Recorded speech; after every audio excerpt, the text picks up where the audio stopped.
La voie est libre, suite et fin, loin du Brésil et de la Coupe du Monde de football. La ville de Marseille et l'Olympique de Marseille, l'OM, jouent une partie serrée sur la question du loyer. Concrètement, combien le club va-t-il payer pour utiliser le stade? C'est une question qui divise aussi, évidemment, la classe politique. Avec nous, réunis sur ce plateau, Dominique Tian.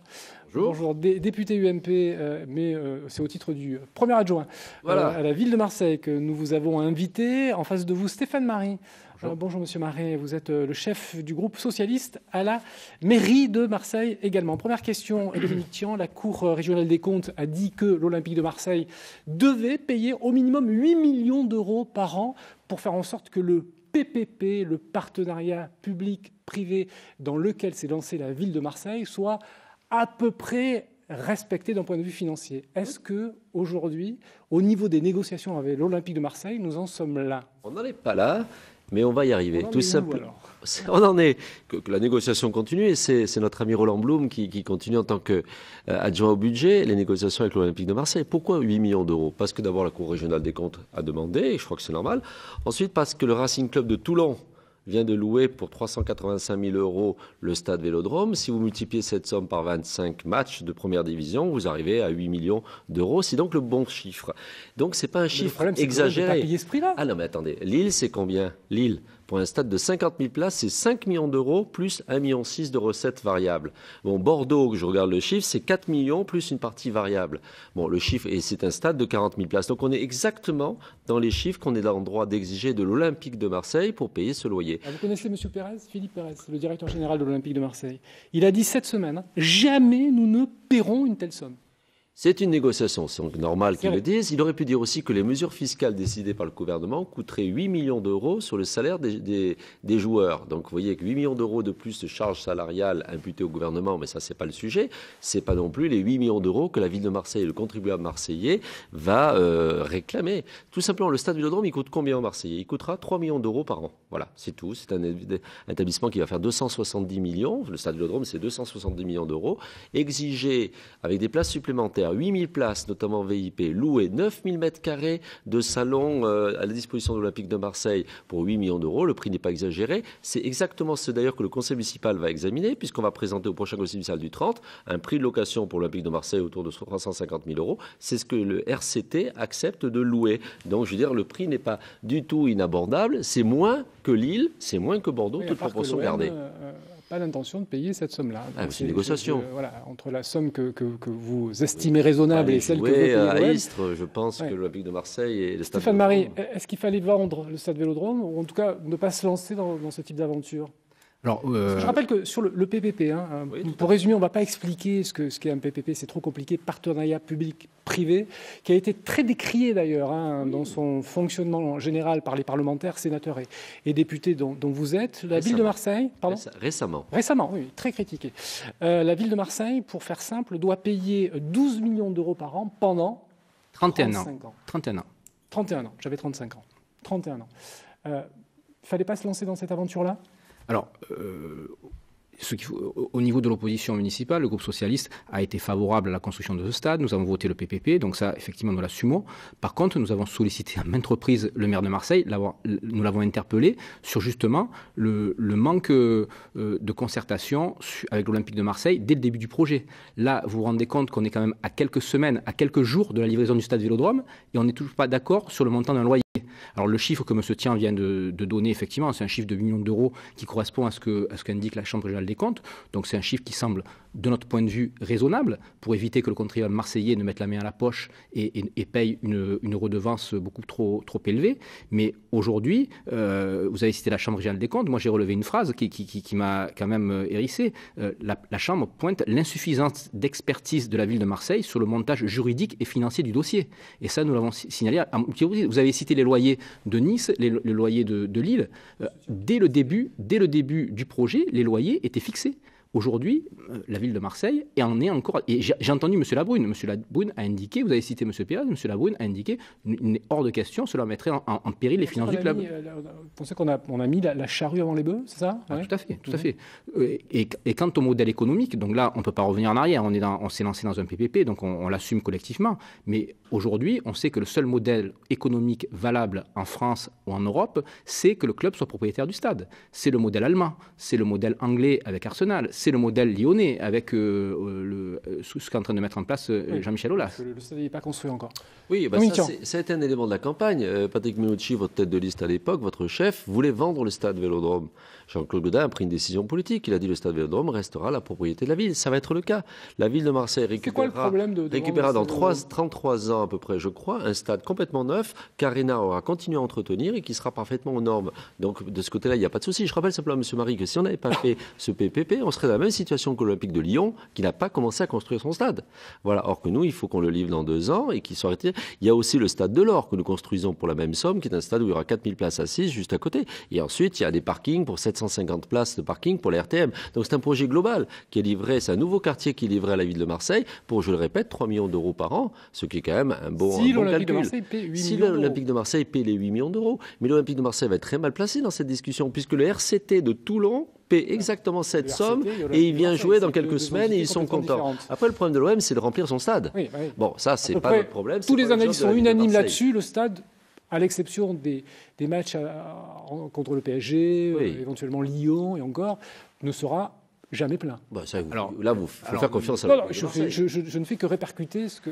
Thierry, c'est important ce que vous êtes en train de dire. Puisque avant les travaux du stade Vélodrome, le stade avait une capacité de 60 000 spectateurs et il avait une moyenne de remplissage, un taux de remplissage de 50 000.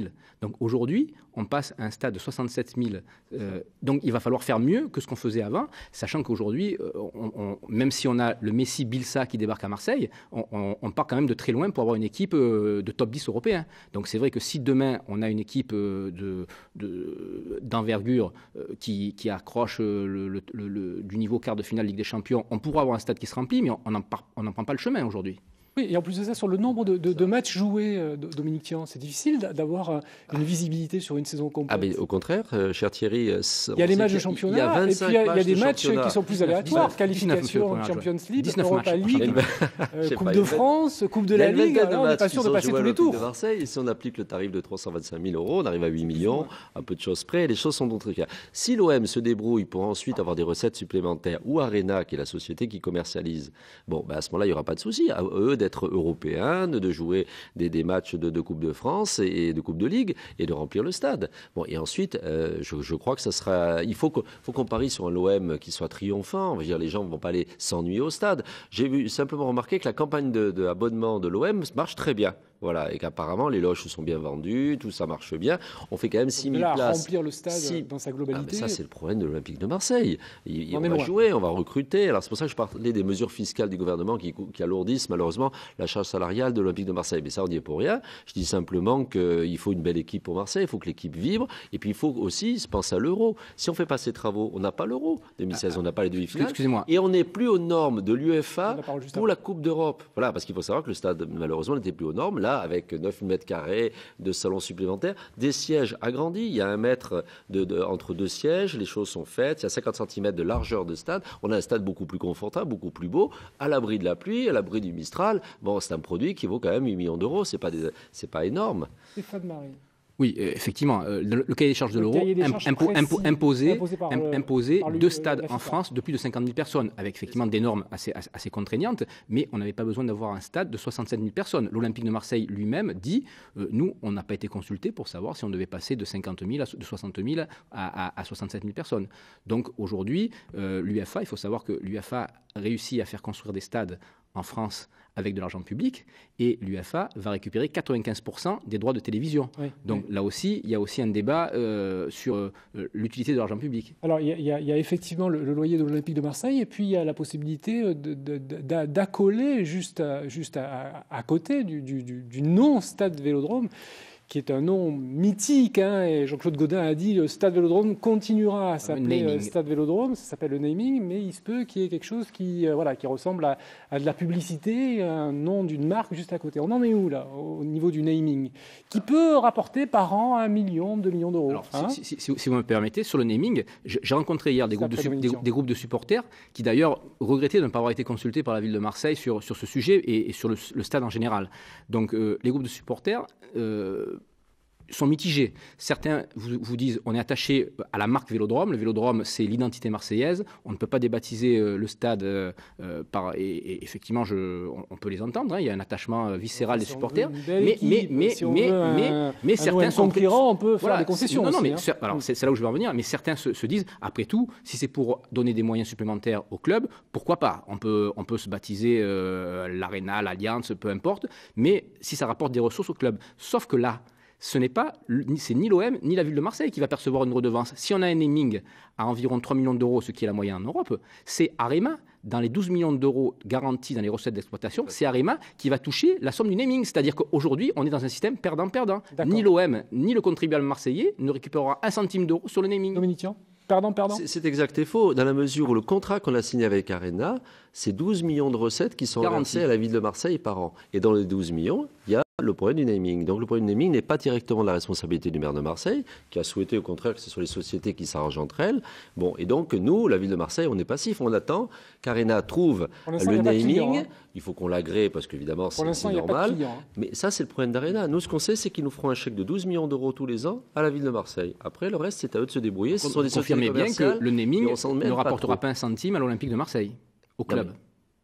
C'est Arema qui encaissera la recette du naming. Bien sûr, parce qu'il a construit un très joli stade de 210 millions d'euros. C'est normal qu'il ait des recettes. Plus, s'il dépasse 12 millions de recettes et qu'ils font des choses en plus, des concerts de Johnny Hallyday, etc., c'est de l'argent qui viendra en plus à la ville de Marseille, puisqu'on touchera 50% des recettes supplémentaires. Au-delà des 12 millions d'euros. Au-delà de 12 millions d'euros. Il faut en faire des concerts de Johnny Hallyday et de Madonna pour faire 12 millions d'euros de recettes. Pour la ville de Marseille, le stade Vélodrome coûtera 3 millions d'euros par an. Donc, c'est dire que les contribuables marseillais peuvent être fiers du travail fait par l'équipe de Jean-Claude Gaudin. Premier match de l'Olympique de Marseille, c'est Marseille-Montpellier. Ce sera le 2e match d'ailleurs de la saison, puisqu'il joue à l'extérieur le 1er, 15 août.